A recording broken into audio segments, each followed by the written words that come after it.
آپ اس کو ایک لمحے کے اندر ولی کامل بنا دیتے ہیں۔ حضور غوث پاک رضی اللہ تعالیٰ عنہ کی شان یہ ہے کہ بہجت الاسرار کے اندر موجود ہے۔ سرکار غوث پاک رضی اللہ تعالیٰ عنہ جیلان کی سرزمین سے بغداد کی سرزمین کی طرف چلتے ہیں، ایک قافلہ ملتا ہے، واقعہ بہت متعارف ہے، بہت زیادہ لوگوں نے بارہا سنا ہے۔ حضور غوث پاک رضی اللہ تعالیٰ عنہ اس قافلے کے ساتھ میں چلتے ہیں، بغداد کی طرف جا رہے ہیں کہ ایک مقام ایسا آتا ہے، وہاں پر ڈاکوؤں نے پورے قافلے کو لوٹ لیا۔ ایک ڈاکو آتا ہے، آنے کے بعد میں غوث پاک سے کہتا ہے اے بچے یہ تو بتاؤ کیا تمہارے پاس میں بھی کچھ موجود ہے؟ سرکار غوث پاک نے فرمایا ہاں میرے پاس میں 40 اشرفیاں ہیں۔ وہ یہ سننے کے بعد میں کوئی مذاق سمجھتا ہے اور اس پر توجہ نہیں دیتا ہے۔ اس کے بعد میں دوسرے شخص نے بھی یہی پوچھا تو آپ نے وہی جواب دیا۔ جب یہ تمام کے تمام ڈاکو مال اور اسباب لوٹنے کے بعد میں اپنے سردار کے پاس میں جاتے ہیں،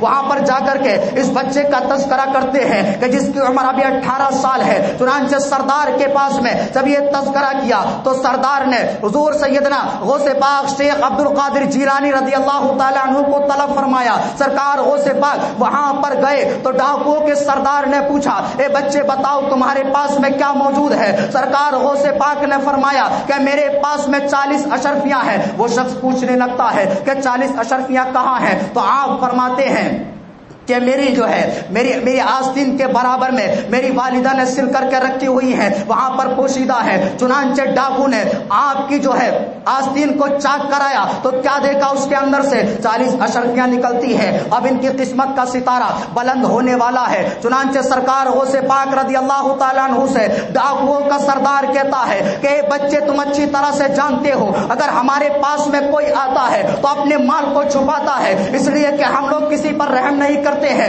تمام لوگوں کا مال و اسباب لوٹ لیا کرتے ہیں، لیکن آپ نے اپنے مال کو چھپایا نہیں بلکہ صاف صاف بتا دیا، اور آپ کی اشرفیاں ایسی جگہ پر چھپی ہوئی تھی کہ کسی کو معلوم نہیں ہوتا۔ سرکار غوث پاک سے وجہ پوچھی کہ آپ نے صاف صاف کیوں بتا دیا؟ غوث پاک نے فرمایا کہ جس وقت میں اپنے گھر سے روانہ ہوا تھا میری والدہ نے فرمایا تھا، یہ وصیت فرمائی تھی کہ بیٹا کتنا ہی مشکل وقت آ جائے لیکن کبھی جھوٹ نہیں بولنا، تو میں اپنی جان تو دے سکتا ہوں، اپنا مال تو دے سکتا ہوں، لیکن اپنی والدہ کی وصیت کی ہوئی میری والدہ نے جو وصیت کی ہے اس وصیت کو فراموش نہیں کر سکتا۔ چنانچہ ڈاکوؤں کے سردار نے اتنا سنا، اتنا سننے کے بعد میں اس کی کیفیت بدلنے لگتی ہے، اس کا رونگٹا کھڑا ہو جاتا ہے، کانپنے لگتا ہے، لرزنے لگتا ہے۔ سرکار غوث پاک سے کہتا ہے کہ تم ایک ایسے بچے ہو، یعنی آپ کی والدہ نے ایک وصیت فرمائی، اس وصیت پر اتنا عمل پیرا ہو، لیکن ایک ہم لوگ ہیں پروردگار عالم کا رزق کھاتے ہیں، اس کے آسمان کے نیچے رہتے ہیں، اس کی روئے زمین پر چلتے ہیں، لیکن ایک زمانے سے اس کی نافرمانی کرتے ہیں، اس کی فرما برداری نہیں کرتے ہیں۔ سرکار غوث پاک کی بارگاہ میں یہ ڈاکوؤں کا سردار عرض کرتا ہے کہ میں توبہ کرنا چاہتا ہوں۔ سرکار غوث پاک رضی اللہ تعالیٰ عنہ کے قدموں میں گر جاتا ہے اور اپنے گناہوں سے توبہ کرتا ہے، اور جو مال و اسباب لوٹا تھا تمام کا تمام مال و اسباب لوگوں کو واپس کر دیتا ہے۔ جب ڈاکوؤں کا سردار سرکار غوث پاک کے ہاتھ پر توبہ کرتا ہے اور اپنے گناہوں پر نادم و پشیمان ہوتا ہے تو اس کے تمام شاگرد، اس کے تمام چیلے کہتے ہیں کہ جس طرح سے آپ رہزنی میں ہمارے سردار تھے، ڈاکہ زنی میں ہمارے سردار تھے، اسی طرح سے توبہ میں بھی آپ ہمارے سردار ہیں۔ چنانچہ تاریخ بتاتی ہے،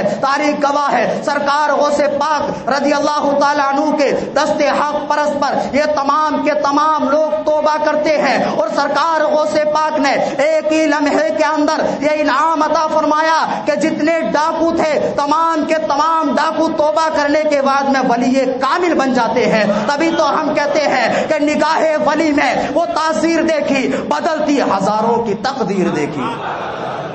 یہ غوث پاک رضی اللہ تعالیٰ عنہ کی شان ہے۔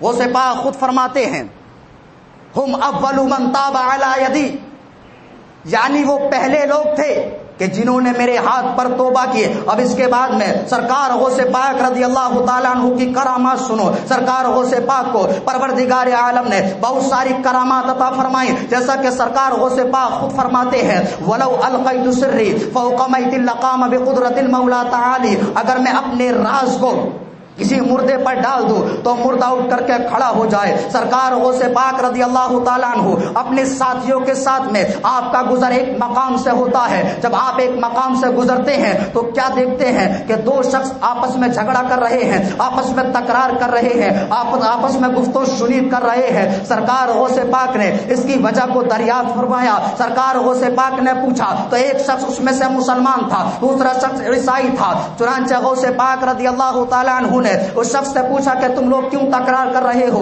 کیوں تم لوگ آپس میں کیوں بحث کر رہے ہو؟ تو مسلمان شخص کہتا ہے، یعنی یہ شخص کہتا ہے حضرت عیسیٰ علیہ الصلوۃ والسلام کو اللہ رب العزت نے یہ شان عطا فرمائی کہ آپ مردوں کو زندہ کر دیا کرتے تھے۔ سرکار غوث پاک نے اتنا سنا، اتنا سننے کے بعد میں کہتے ہیں کہ آپ کے کہنے کا مطلب کیا ہے؟ اس کے کہنے کا مطلب یہ تھا کہ تم لوگ یہ مان لو کہ حضرت عیسیٰ علیہ الصلوۃ والسلام جناب محمد رسول اللہ صلی اللہ تعالیٰ علیہ وسلم سے افضل ہے۔ سرکار غوث پاک نے اتنا سنا، اتنا سننے کے بعد میں سرکار بغداد رضی اللہ تعالیٰ عنہ نے فرمایا کہ آپ یہ بتاؤ کیا میں کسی مردے کو زندہ کر دوں کہ تو کیا ہمارے نبی کی برتری کو تسلیم کر لو گے؟ یہ شخص کہنے لگتا ہے ہاں میں ضرور تسلیم کر لوں گا۔ چنانچہ غوث پاک رضی اللہ تعالیٰ عنہ نے فرمایا چلو مجھے کسی ایسی پرانی قبر پر لے جاؤ کہ جس کو تم جانتے ہو۔ چنانچہ وہ شخص سرکار غوث پاک کو ایک قبرستان میں لے جاتا ہے، بہت پرانی وہاں پر قبر ہے۔ سرکار غوث پاک رضی اللہ تعالیٰ عنہ وہاں پر پہنچتے ہیں۔ پہنچنے کے بعد میں آپ فرماتے ہیں کہ اس قبر کے اندر جو مردہ ہے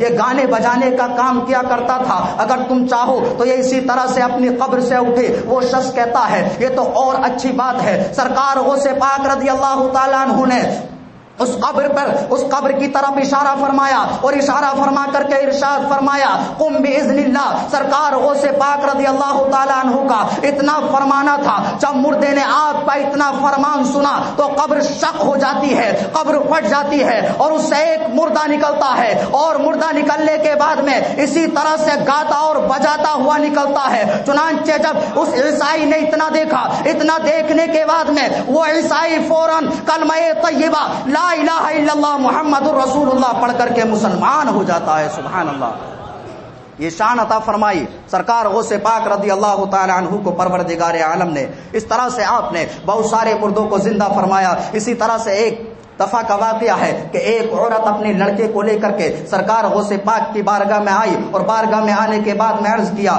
کہ غوث پاک میرے بیٹے کو آپ پڑھائیں لکھائیں، یعنی اس کو تعلیم دیں۔ آپ کے پاس میں وہ عورت اپنے بیٹے کو چھوڑ جاتی ہے۔ چنانچہ سرکار غوث پاک رضی اللہ تعالیٰ عنہ اس کو ذکر و مجاہدہ میں لگا دیتے ہیں۔ اس کے بعد میں وہ بوڑھی عورت کچھ دنوں کے بعد میں سرکار غوث پاک رضی اللہ تعالیٰ عنہ کے پاس آتی ہے۔ جیسے ہی سرکار غوث پاک رضی اللہ تعالیٰ عنہ کے پاس میں آئی تو اپنے لڑکے کو کیا دیکھا، یعنی وہ جو کی روٹی بنا سالن کے تناول فرما رہا ہے، جو کی روٹیاں کھا رہا ہے۔ جب وہ سرکار غوث پاک رضی اللہ تعالیٰ عنہ کے پاس میں پہنچی تو کیا دیکھتی ہے کہ سرکار غوث پاک رضی اللہ تعالیٰ عنہ مرغا تناول فرما رہے ہیں۔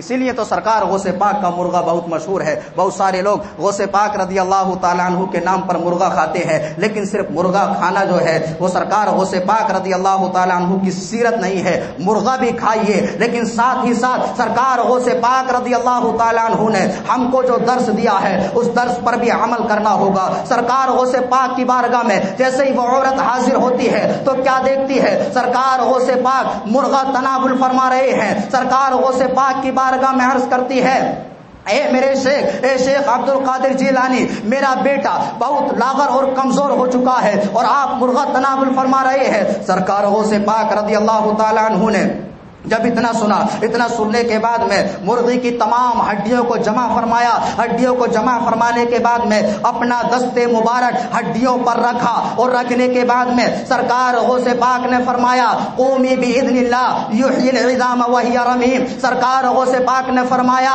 اے مرغی اللہ کے حکم سے زندہ ہو جا کہ جو پروردگار عالم بوسیدہ اور سڑی ہوئی ہڈیوں کو زندہ فرماتا ہے۔ چنانچہ سرکار غوث پاک نے جب مرغی پر اتنا پڑا، مرغی کی ہڈیوں سے اتنا کہا تو وہ مرغی فوراً پر جھاڑتے ہوئے کھڑی ہو جاتی ہے اور کلمہ طیبہ لا الہ الا اللہ محمد الرسول اللہ شیخ عبد القادر جیلانی کہتی ہوئی کھڑی ہو جاتی ہے۔ چنانچہ یہ شان ہے غوث پاک رضی اللہ تعالیٰ عنہ کی۔ غوث پاک فرماتے ہیں کہ جب تیرا بیٹا بھی اس مقام پر پہنچ جائے گا تو اس مقام پر پہنچنے کے بعد میں جو چاہے گا تناول فرمائے گا. یہ شان ہے سرکار غوث پاک رضی اللہ تعالیٰ عنہ کی. اسی طرح سے عاشق اعلی حضرت